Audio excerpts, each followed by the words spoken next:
Well, first I want to thank Professor Bojanic who invites me here.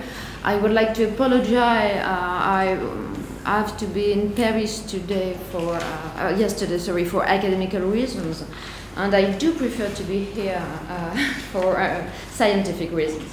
And last but not least, I will speak about documentality without PowerPoint, and I'm not very proud of that. Sorry. Well, of course, I speak of the internet, and of course the internet is a technological change. But I won't focus on this point, which is a very well-known point, and I will focus on the internet as documentality. I cannot present every change in the internet implies, for there are too many.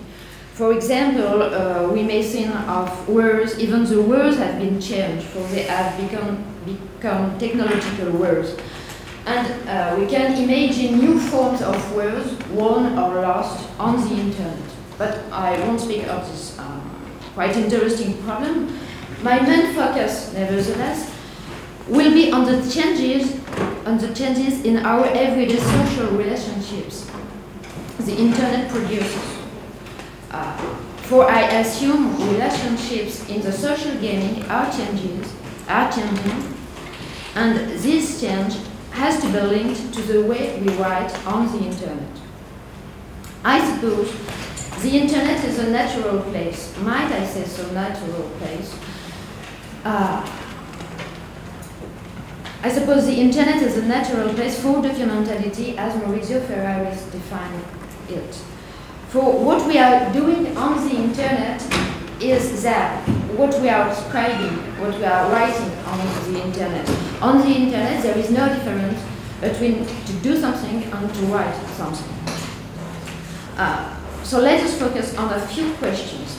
First, the question is, how are we writing on the internet and how does it change our social relationships?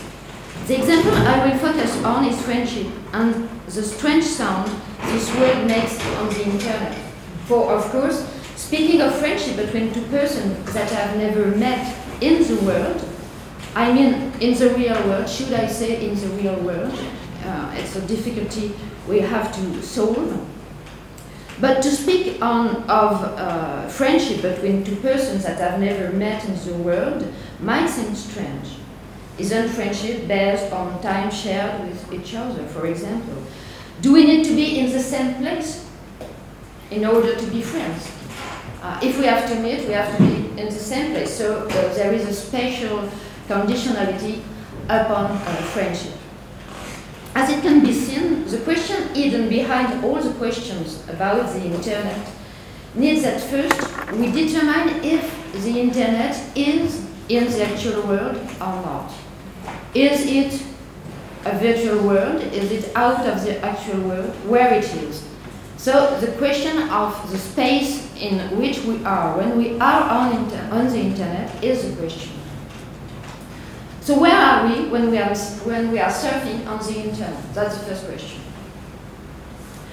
I have to answer to this question in order to determine if internet is the real world or a possible world. Of course, this very question is echoing Maurizio Ferraris' one about mobile, and is echoing his book's title in which this particular question is asked: where are you? Where are you? The mobile and the internet are, of course, strongly connected, but nevertheless, the questions they raise are not exactly the same one. Mobiles are no longer only telephones. I'm not only receiving phone calls on my mobile, but I'm doing a lot of different things. For example, I have photographs in it, and I'm surfing on the internet, and I'm listening to music. So this very little object is not a telephone, and this technology is inducing another change. As Maurizio Ferraris puts it, the first question we ask while receiving a phone call is no more who is it, for the name appears on the screen and even the photograph, called maybe the avatar, and I may choose a particular phone ringing in order to know who is calling me, even if my mobile is in my pocket. But so we don't ask who is it, but the question we ask is, where are you? It's the very first question we ask. This is the very first question we said during the phone call, for we are no longer at home while phoning, and nor is the one who is calling us. This is quite important for the very idea I intend to develop about the Internet, which has increased these changes Maurizio Ferris has underlined in his book. For where are we when we are on the Internet? Of course, at the beginning of the Internet, we were sitting near a computer connected to the web. So we were at home or at work. But either at home or at work. It had changed. In the very same way the phone has changed. We are using a smartphone, and while surfing the Internet, no one knows where we are in the world. We are connected, for example, to social networks. That would be my particular example. In this talk, we are connected to social networks through applications, Twitter for iPhone, TweetDeck, Ecophone, Ecophone Pro, and we need not any longer to be at home. So, the question of the space maybe will be modified in front of the screen. There is only one thing sure. We are, should I say, behind our screen or in front of our screen. Maybe it depends on the point of view we adopt. I mean, from the point of view of the actual world, of this particular world, we are in front of our screen. Maybe, if we choose another point of view, if our point of view is from the Internet, we are behind our screen. So the screen seems to be the frontier, the short line which separates the two worlds, actual world and Internet. For our localization is of course no other possible way behind or in front of a screen, the screen of a mobile, the screen of an iPad. It's not an advertising for Macintosh, but sorry, iPhone, iPad. Or the screen of a computer connected to the Internet. We are behind the screen or in front of the screen, but where is our screen in the world? What is quite puzzling with this localization is the following. This indexical is the same. It describes everybody's situation when one is surfing on the Internet. So it's, I think I should say it's an indexicality, a formula, because I am behind my screen or I am in front of my screen. And this indexicality is the description, the very description of where we are when we are surfing on the Internet. In front of the screen is the only word we need to describe the place we are, even if we do not know where is our screen. It's possible. For example, during a travel, you may have forgotten in what city is your train, or in what city is your plane, and for a few minutes you are on the Internet, but you don't even know where you are in the actual world. Maybe I should say in the physical world or in the space. There is a very little space in which for sure we are. I mean the space in front of our screen, but no one knows where this object of the world is. So our spatial representations are changing too. And the conception of the space we may form is changing. We are in some way in a space that cannot be empty, for this space is open if and only if there is a screen of an item connected to the Internet. For this space is one in which we are near a screen of an item connected to the Internet. This is very strange. This is a very strange hypothesis, because it goes against the physical conception and the metaphysical conception of the space, according to which the space is empty and the objects need to be in the space.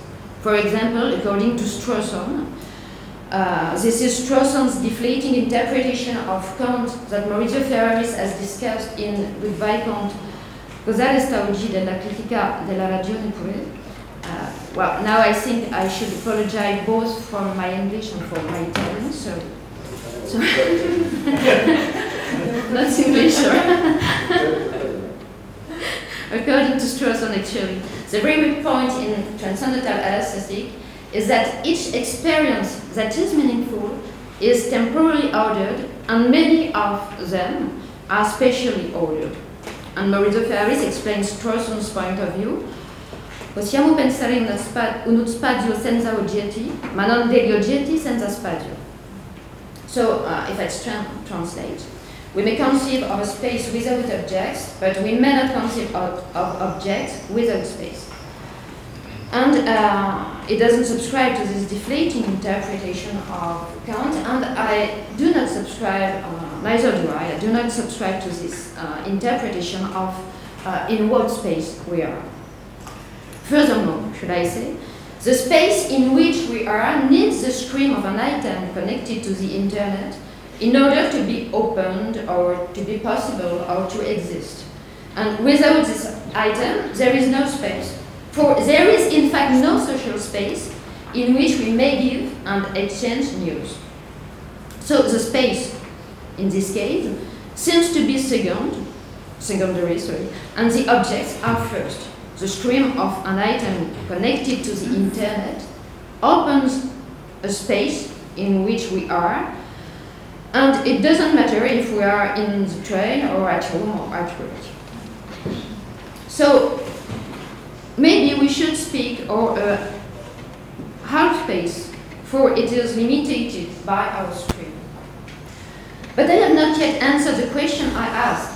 Where are we when we are surfing on the internet? The geolocalization will not answer the question. For even if while surfing on the internet we might be at home or at work or in the train, so in some geographical point of the world, we are focusing on something else, which is on our screen, or which is behind our screen, but what we are focusing on is not the screen as a material object, which is located in the physical space. A point should be carefully specified here, for we may look at our screen as a material object. For example, we may wipe our screen as a material object. More precisely, I should say, we may wipe our screen qua material object. While wiping our screen, of course, we look at it qua material object, but this is not the only way we look at it. We may look at it qua connecting us to the internet, and it's a very different point of view we can have on the subject, when he is switched off and when he is switched on. One being switched off is only a material object, and I look at it just I look at every other object in the world. When he is switched on, it's quite different, I think, and of course the question of the localization appears only in this situation. These two ways have to be carefully distinguished, and the ontological concept of qua-object, as developed by Kit Fine, is quite useful in this aspect. We are not looking the same way at our screen qua-material object and at our screen qua-connected item. There is one hypothesis that comes first. The screen, qua-connected, is a window through which we are looking to another world. Well, it seems to be a possible explanation. I won't subscribe to this explanation, but I will first develop it. For this fits quite well the opposition very often used on the internet. This fits quite well the opposition very often used on the internet between real world real world on the one hand and virtual world on the other hand. This hypothesis is what we need in order to think of the internet according to Searle's constructive rule. So first I will develop Searle's constructive rule, and I will defend the hypothesis that we need to think of internet as a possible world in order to think about it according to Searle's constructive rule.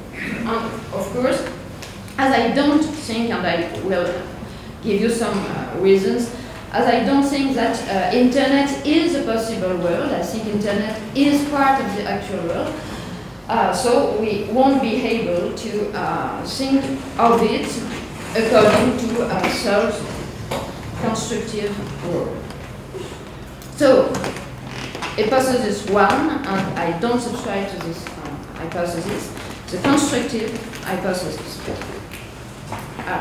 The internet, let us suppose the internet is a virtual world. And let us suppose we build a particular kind of reality while surfing on the internet. Well, it fits quite well.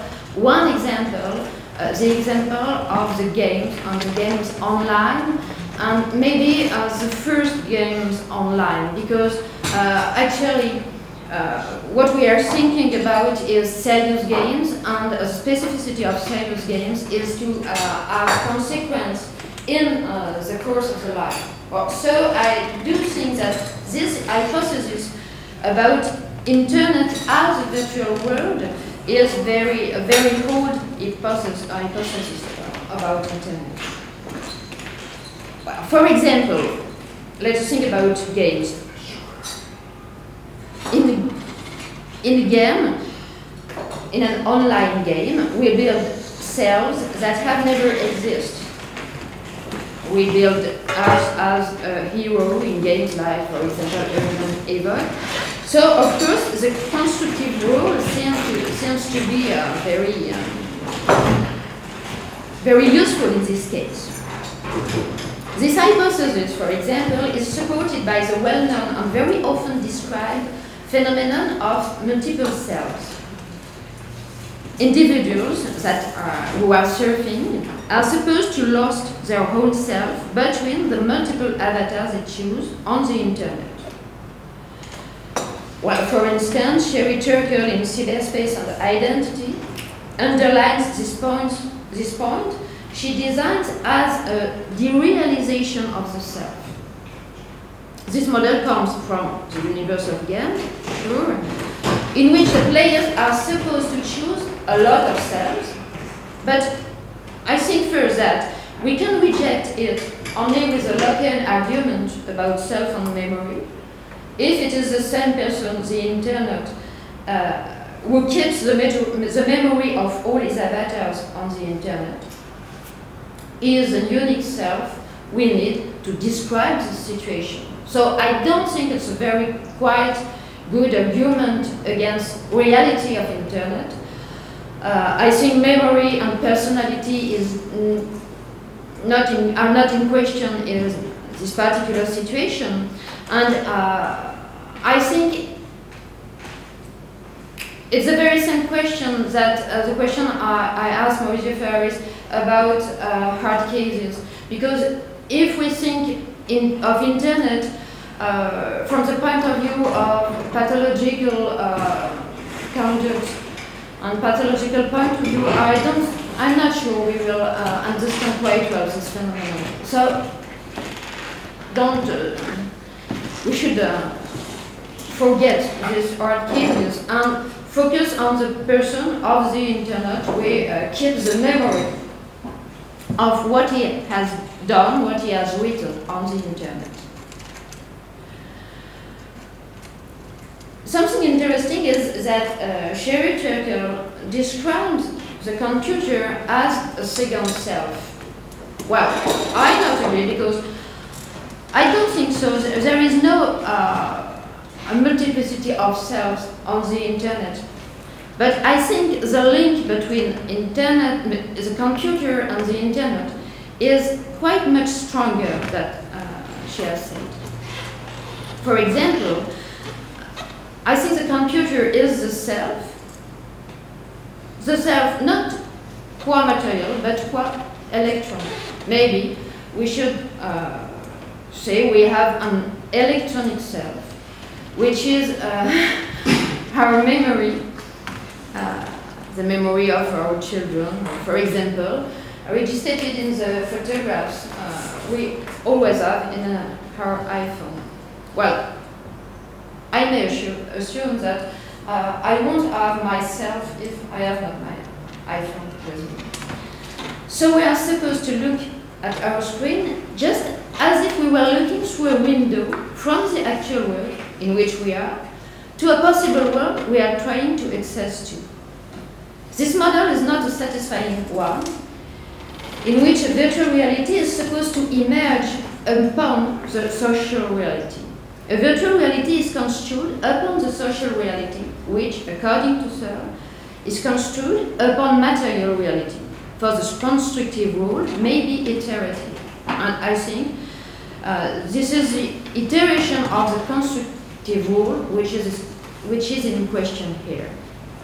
For example, we may say in a Searlean perspective, which is not mine, virtual friendship with people we have never met in the real world is possible on the internet, because on the internet, more precisely on a social network, such as Twitter, for example, being a follower of X and having X among the following counts as being friend with X.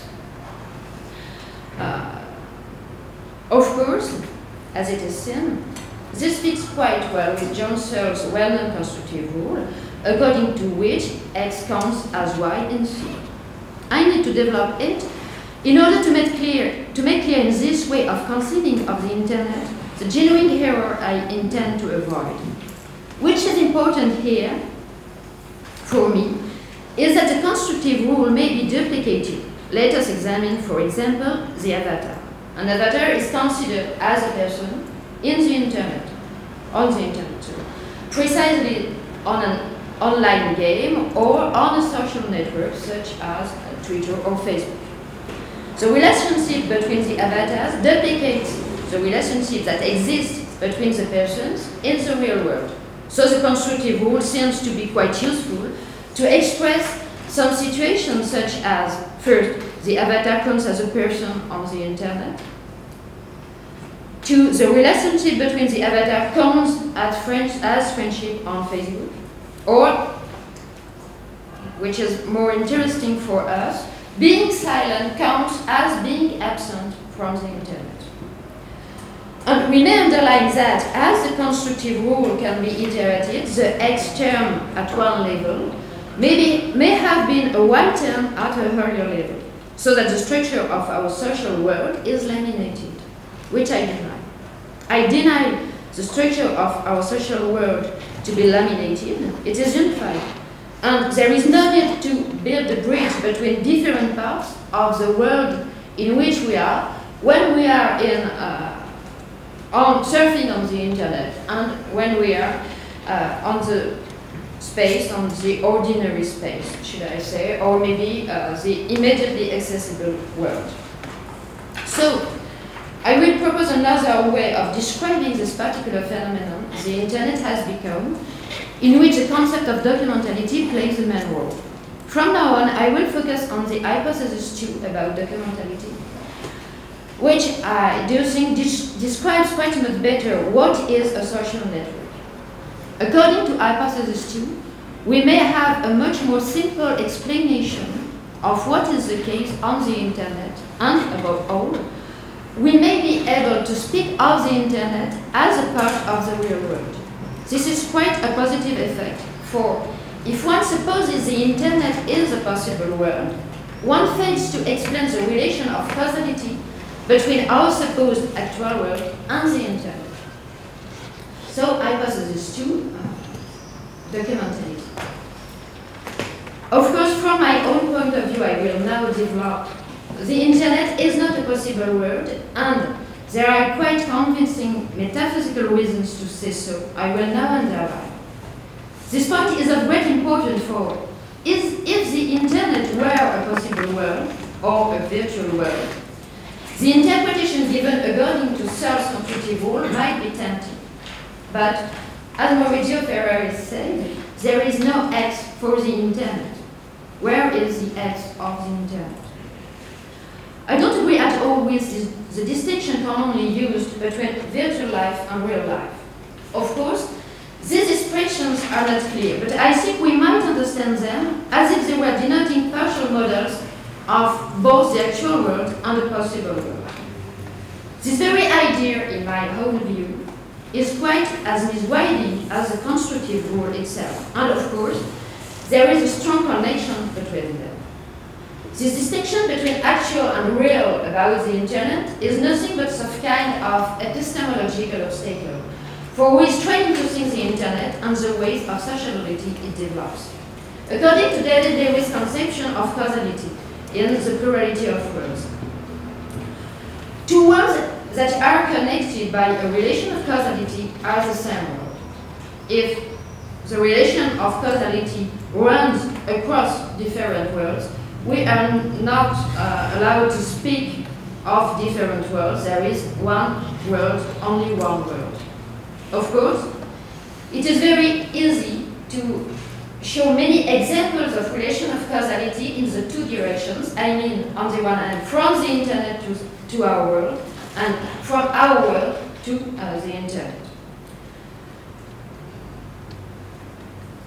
I will focus on two examples. First, my moving my fingers on the keyboard makes me acting on the internet. For example, makes me to post a document or a photograph. So my moving my fingers happens in this world, in this area of the world. And maybe from an indexical point of view, the world I can call actual world. And this action, we should underline this fact, images upon the body movements. So, in this part of the world, acts are physical. And my posting a document on the internet occurs on this very level, so that one may conclude that the internet is part of the real world. And on the other sense, we may develop furthermore this first example in the following way. My typing on the keyboard has modified something on the internet by which I have made a plane reservation in order to go in Belgrade on June the 1st. And so that it has modified for me the real world. So the relation of causality goes from the internet to this part of the world, and from this part of the world to the internet. So there is only one world, maybe two parts of the world, maybe two spaces, maybe two areas of the world. One we can immediately access, and one we need a computer and a connection to access to, but there is only one world. Which is quite important because we now can say that internet is the actual world. The internet is the actual world. Because the relation of causality crosses both the gap between, on the one hand, the area of the world which is actual, and in which we are now nowhere but near our keyboard and our screen. Maybe there is two items, two objects in this space which is not empty. There are keyboards on the screen. I think this space needs these two items. And on the other hand, the gap that is the case between the internet and this area of the world. So that one may conclude the internet is part of the actual world. And one may also conclude something about the nature of the screen while connected to the internet. It is not boarding two worlds, but it is building a link between this area we may access to without any media, and this other area we may not be able to access to without such a media. For the relation of accessibility to the internet is of course not immediate and depends on the connection and of the screen you have. So the question now is the following one. What happens on the internet if it is not a virtual reality? which I deny, but is both part of our lives and part of this actual world. What is puzzling and may induce an hypothesis inspired by documentality about the internet and the social networks is the following fact. On social networks, people's interactions are merely writing and sending photos or video or music, but it's mainly writing. Let us think of social networks. There is something like a structure which is opened. For example, on Twitter, a question is asked that has changed from the beginning. First, the question was, what are you doing? And this question has become, what's happening? Because the way Twitter has been actualized by its users is not exactly the way it has been conceived of. This is quite interesting, of course, for a social network. For, as Frédéric Neff and Pierre Livet put it in Les Objets Sociaux, what is the case in the social space is actual and not virtual. But there is nevertheless a difficulty, because the role of the social network may have been badly defined. It's a problem. The game people play was not exactly the game intended. So it's a difficulty I will submit to Maurizio Ferraris, I won't resolve in this particular case. This is another reason to think of the internet not as a possible world, but as a part of the real world, in which we are developing relationships such as friendship. For it is a social object, and social objects are actual, cannot be virtual, cannot be if they are not actual. Insofar as it is a social space, social networks such as Twitter or Facebook on the internet can be nothing but actual, and we may for this reason think of it as a part of the actual world. So what are we writing on the internet? Let us think about Facebook or Twitter, one of the most important social networks. People do interact through writing, but is it writing? I'm not sure. Is it documentality? I would say it is documentality, but I'm not sure it is writing. Are we writing when we are on the internet? This is quite a puzzling question, for we may have in mind the way Derrida had described the distinction between, that is the history between writing and speaking. I wonder if we are writing when we are on the internet. If one tries to make use of this distinction, the things seem to be more and more complicated. Of course, in the beginning, the email might have seemed to be nothing but a letter, an electronic letter, but something like a letter, something which wasn't different from a letter.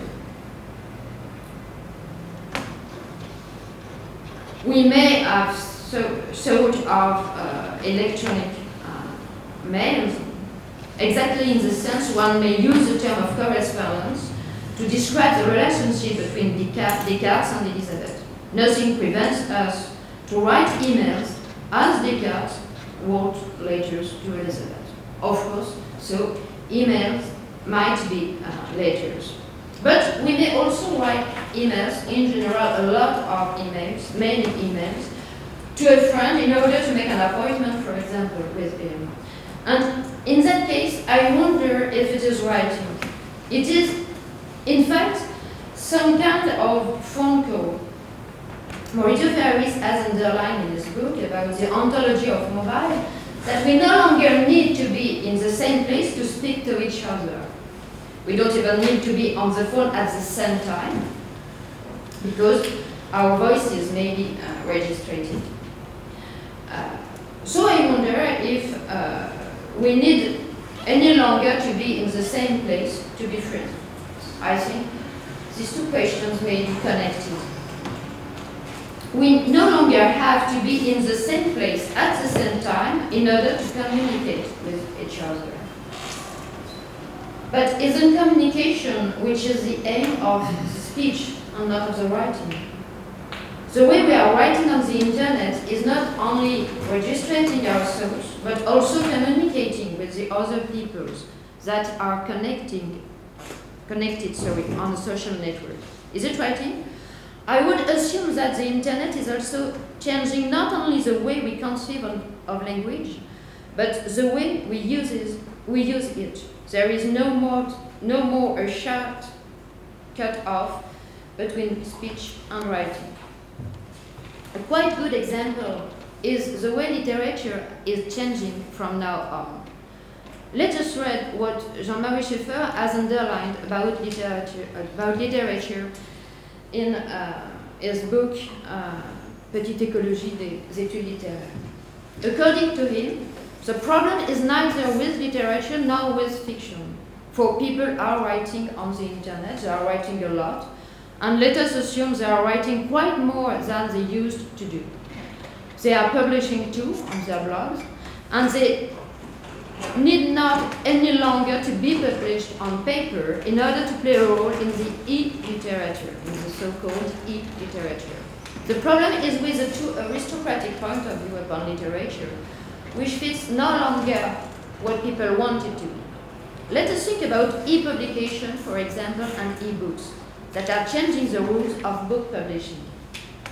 For example, the e-publishers, François Bon and Tobinet in France, have changed the rules and give 50% to the author. It's quite different. Books are changing too. They are no longer only text, but they may also make sound, voices registered, music, photographs. So according to François Bon, I'm not sure I will follow him on this point. The book is no more the point. E-books are much more complex objects, and the book as a mere text is an old artifact, which will no longer be the case. Well, I won't discuss this point, but what is quite interesting here is that books are changing too on the internet. Well, I may assume that the way we write is changing in a way that may imply that the distinction between oral speech and writing is not sharp cut off. There might no longer be sharp cut off between writing and speaking, nor between music, literature, and photography or painting. Nevertheless, the framework provided by Documentality is most useful to explain something that might have been strange on the internet. I mean friendship. This will be the very last point I will develop. Does friendship exist on the internet? And furthermore, between persons that do not know each other. The question one may ask is first, what is friendship? The features of friendship may be the following. In the so-said actual world, friends do share time with each other, or friends are willing to be helpful with each other in case it is needed, for they do feel something like empathy to each other. This is exactly the same thing on the internet. For people that have never met in the physical space, I will speak no more of actual space or of actual world, but I will speak of physical space. So people that have never met in the physical space may meet each other in the electronic space and behave there just as do friends in the physical space. So I would say that according to hypothesis 2, documentality, if there is writing, there might be friendship. Friendship in its documental evidence. Friendship is inscribed on the internet as documentality. So writing and following writing books on friendship, according to the second hypothesis, have changed in the same way. And I may assume this way is documentality. As Jean-Marie Schaeffer has suggested it to me, we may explain friendship in the following way. We may spend time with the character of a novel. For example, I have in mind here Stephen Dedalus or maybe Marcel. And we may think of him just as a friend. He may be part of our life, even if we have never met him in the space and the time. So the analogy may be drawn with the person we have met on the internet. We spend time with them, and they may be our friends. The internet may be a very narcissistic place in which we are counting friends and expressing ourselves. It may be a neutral place. As a technological object, I think it's a neutral place. We may use of it another way, which is not narcissistic way, which is, I would say, appearing in the e-literature. And my very last remark will be that there is something quite puzzling on the internet. I would assume that the timeline or the social network, such as Facebook, is actually a quadridimensional object. Many thanks.